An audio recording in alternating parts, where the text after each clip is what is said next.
Here we have a brand new Lattafa perfume, and I believe this one is unreleased. I haven't seen it anywhere online.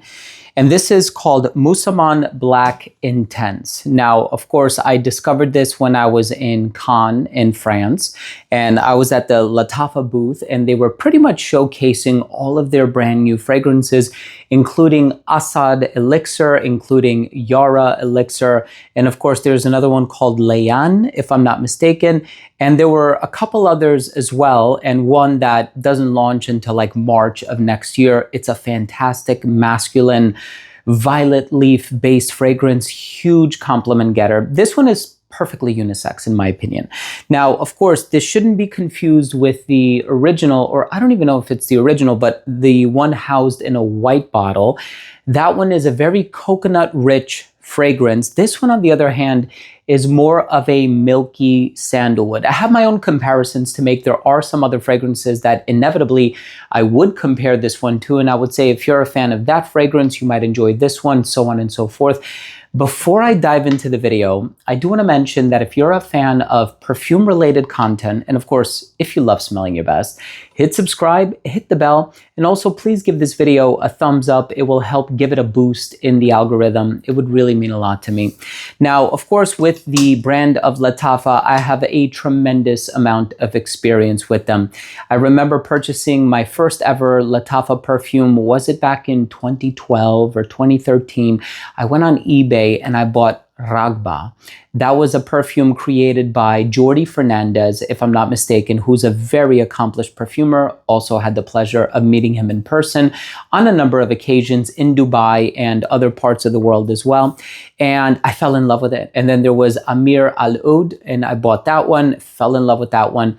And I originally associated the brand with creating spicy, warm, rich, ambery fragrances that conveyed to Eastern sentiments, as it were. And then, of course, I started delving deeper into the brand, and I saw the trajectory that the brand was on with regard to the olfactive releases that they were putting out.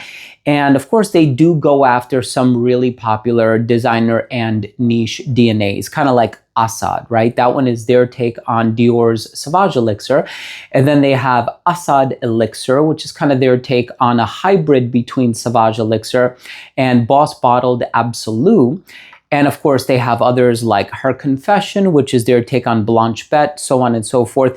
Here we have a milky, incensey, sandalwood type of a fragrance. And I was actually chatting about this fragrance with another perfumer, not somebody who worked on it, but another perfumer by the name of Pascal Guérin. And he has so many beautiful fragrances out on the market. You can look him up. And he smelled it and he goes, yeah, it's a milky, creamy sandalwood. And that's exactly what I get. There's this rich lactonic quality in the dry down, and I'm going to give you a bit of an inside scoop. So I was chatting with Abdul Rahim, who is one of the co-owners of Lattafa, along with his father. And I think if I remember correctly, he told me that this one, or the basis of it, the inspiration as it were, is a fragrance by the name of Carbone by Balmain. I could be off, but I know Carbone is in the name of the fragrance. And when I looked up that note breakdown, it had some similarities to what I thought I was picking up from this fragrance. And, you know, it's interesting because smelling this, it really smells like something that Kenton Biche would put out.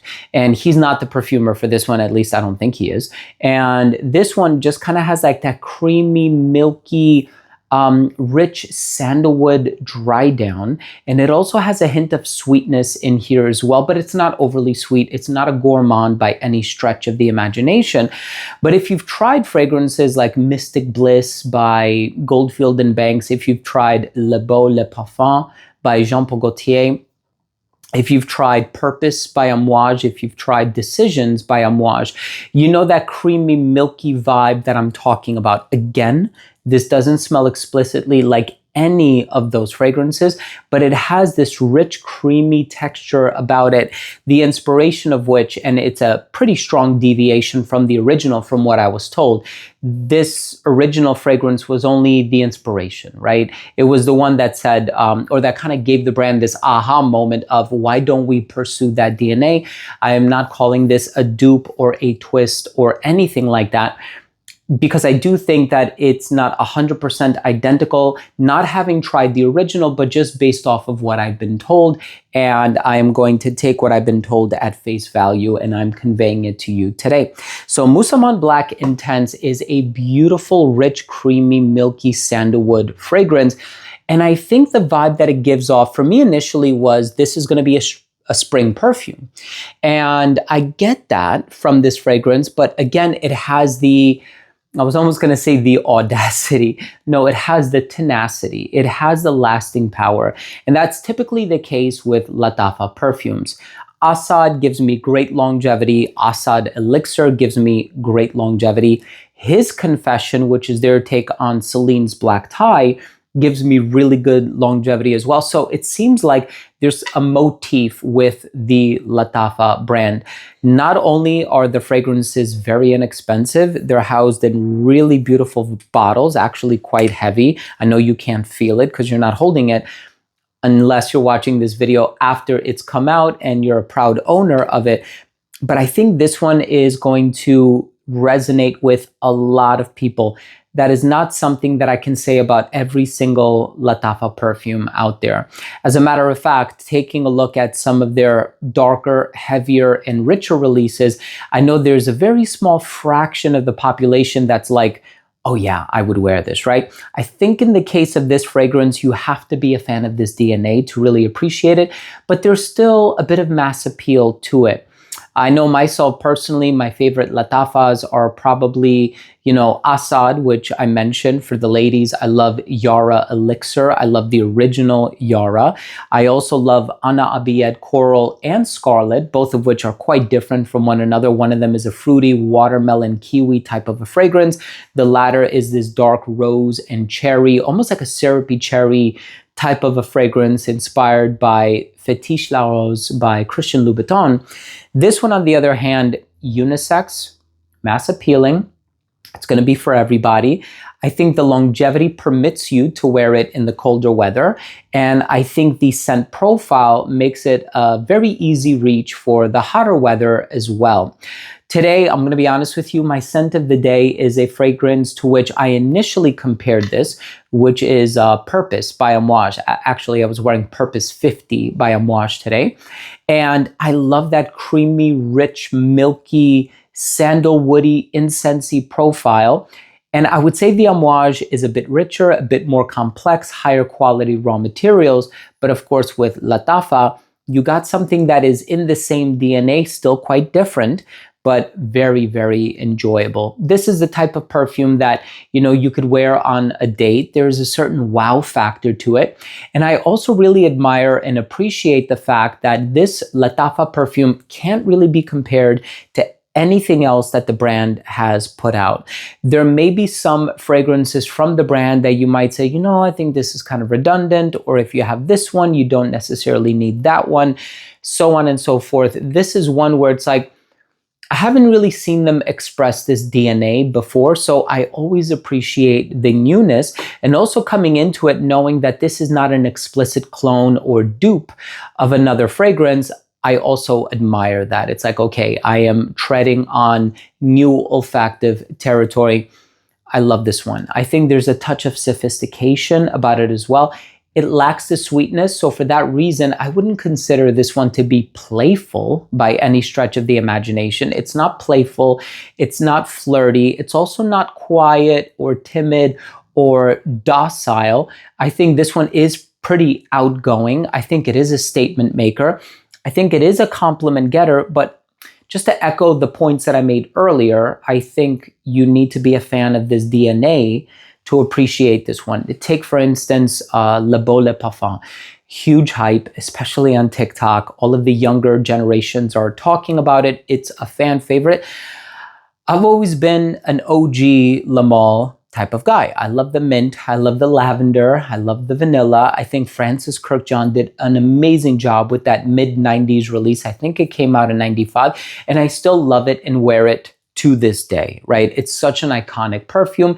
And believe it or not, I also loved the Eau Fraiche flankers. So there was like Superman Eau Fresh, there's Popeye Eau Fresh, and then there was like an Airlines edition, which I think also smelled the same, but they were kind of like collectible bottles, limited edition presentations, and I'm super proud that I still own them. And I'm just gonna have to hunt them down because, you know, I have so many perfume bottles, they kind of get lost. And every time I look for something that I haven't reviewed in a year or a few years, it always takes me a significant and considerable amount of time to hunt it down.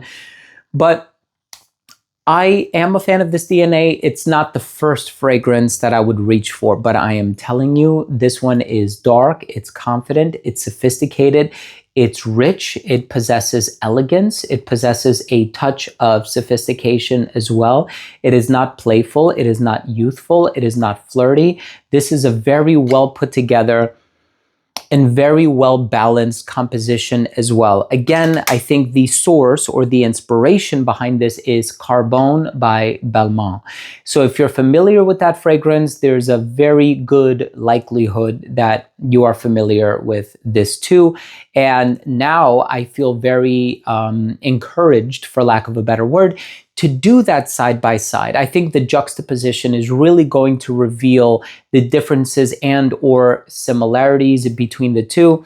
But at the end of the day, Lattafa, you know their slogan, they never sleep. Lattafa never sleeps. They always knock it out of the park. And I'm very happy with the success of the brand. I'm very proud of what they've been doing.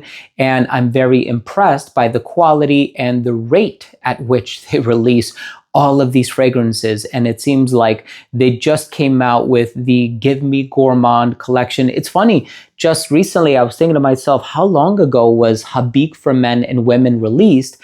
And then we also have Petra, which is their take on Quattro Pizzi by Casa Moratti. And then since then, they've already released like a dozen other fragrances, 24 other fragrances. They Give Me Gourmands, that's 6 bottles right there.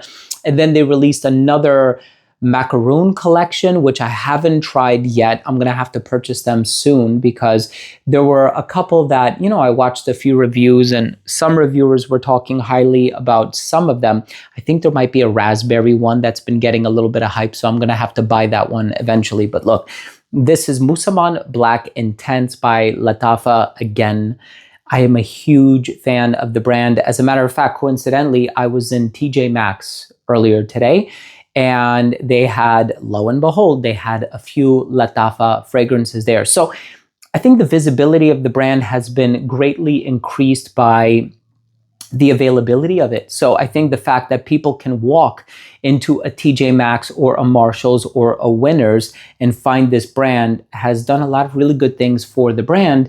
And they're not significantly discounted there. I think whatever bottle I saw there, and I forget which one it was, but I think it was like $29.99. And if you look online, you might find it for like $34 or $35 or something like that. So, you know, even the price difference is negligible, but it's still a significant enough difference from the consumer that perhaps doesn't have the budget to go shopping at a Nordstrom or a Macy's or perhaps even a Neiman's. I think Lattafa is a perfect brand for that. Longevity on this, 8+ hours projection, an arm's length for the first hour and a half of application. Perfectly unisex, great for any season, also great for any occasion. I think it gives more of a formal as opposed to a casual vibe, and I truly do love the presentation. The cap itself, as you can tell, is incredibly ornate. It also has this snakeskin pattern on the cap here, so hats off to you guys. Cap clicks into place very securely as well. You don't need to worry about it. There you go. You don't need to worry about it coming off. Thank you for watching. That was my review of the brand new and unreleased, yet to be released, Musamaam Black Intense by Lattafa. Let me know in the comments. Are you keen on trying this one? Is there another Lattafa fragrance that you're interested in trying first before you tried this one? Perhaps Yara Elixir or maybe Assad Elixir. I published my review on that one a few days ago. Already has like 50,000 views. I think there was a lot of interest for Assad Elixir, which reminds me, I think it would be a good idea to do a comparison video between the original Assad and Assad Elixir, which I will do. Anyway, Thank you for watching. I love you all. And if you took anything of value from today's episode, again, just a friendly reminder, hit subscribe, hit the bell, and make sure you've given this video a thumbs up. It would really mean a lot to me. Thanks again for watching. I love you all. And we'll see you tomorrow with a new episode.